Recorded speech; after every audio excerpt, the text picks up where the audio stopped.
guys, welcome back to my channel. Today is December 1st. That means that this is the very first video of Vlogmas 2019. Now, I am going to do Vlogmas, but this year's Vlogmas is going to be a little bit different. Every single video that I post every morning will be based on freelancing with companies to earn a full-time income at home. I'm still going to post cooking and weight loss videos, but they're going to be during the day or later in the evening. Okay, so this is our very first freelance video. Let's talk about, of Vlogmas. Let's talk about the 4 questions that you need to ask yourself before you make your decision to be a freelancer. Number 1, can I afford to be a freelancer? Realistically, you have to understand that you will not become self-sufficient overnight. Okay? You cannot expect to earn a full-time income in a week or a month. Okay? It took me several months to get to a point that I was getting a regular income.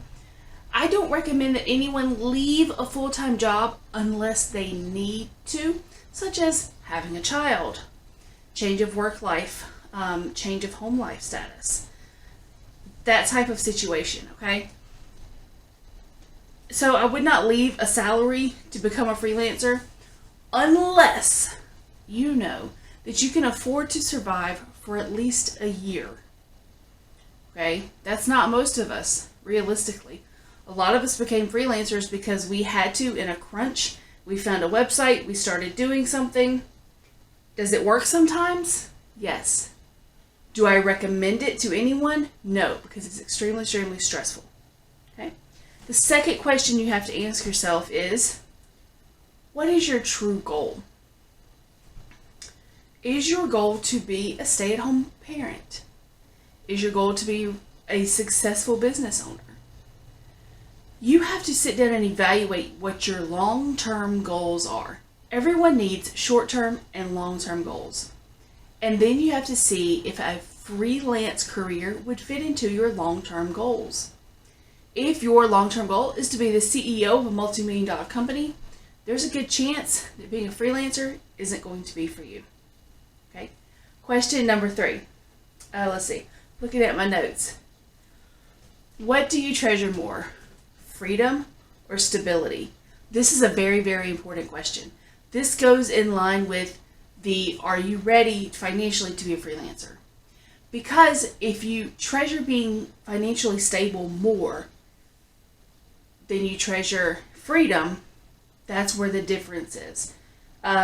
If having that weekly, bi-weekly, monthly paycheck is more important to you than the freedom that you get from being a freelancer, then you need to stick in the traditional career roles. For me, freedom was more important. It wasn't necessarily that I had this paycheck. It was more that I had the freedom to take care of my family and my kids the way that I do. So, freedom or stability? And number 4, are your priorities in line? Being a freelancer doesn't change your priorities, but it does bring a lot of things to light. Being a freelancer, there are some mental strains that we go through as far as we may not communicate with people on a daily basis. I can go, we're fixing to have a storm here. I can go weeks without having a phone conversation with anyone from work. It's all done through email or chat online. I can go months with one of the companies I work for, and I work for them 5 days a week, and I can go months without talking to anyone. That's just the life that it is. Now, for me, that works because my priority is more on my family. But if your priority is still on a social life, or you're still trying to meet someone, then you may have to evaluate that. If your priority is making as much money as you can because you want to do this, this, and this, do you see what I'm saying? You also have to have the priority of, if you're going to go out drinking at night and stay out all night, are you still going to be able to force yourself to get up for work in the morning? You're not necessarily punching a time clock, but these companies still expect their work to be done, and they still expect you to keep a schedule. So that's something to consider.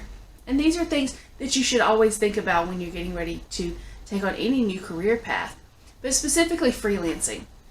You're not signing a contract to go into work with someone every morning. You're not getting keys to an office. You're having to do these things for yourself. So I want you to think about these things, be prepared for them when you start considering entering the freelance world. Let's go through these questions one more time. Number 1, can you afford to be a freelancer? Number 2, what is your true goal in life? Number 3, what's more important, freedom or stability? And number 4, are your priorities in line? Those are the questions I have for you today. Make sure you're watching tomorrow because we're going to have more on this series of how to be a freelancer. All right? Remember 3 things in life. Number 1, you are worth the time that it takes to better yourself. Number 2, your life is worth the effort that it takes to better yourself. And number 3, know that you are loved. Until tomorrow, guys. Bye.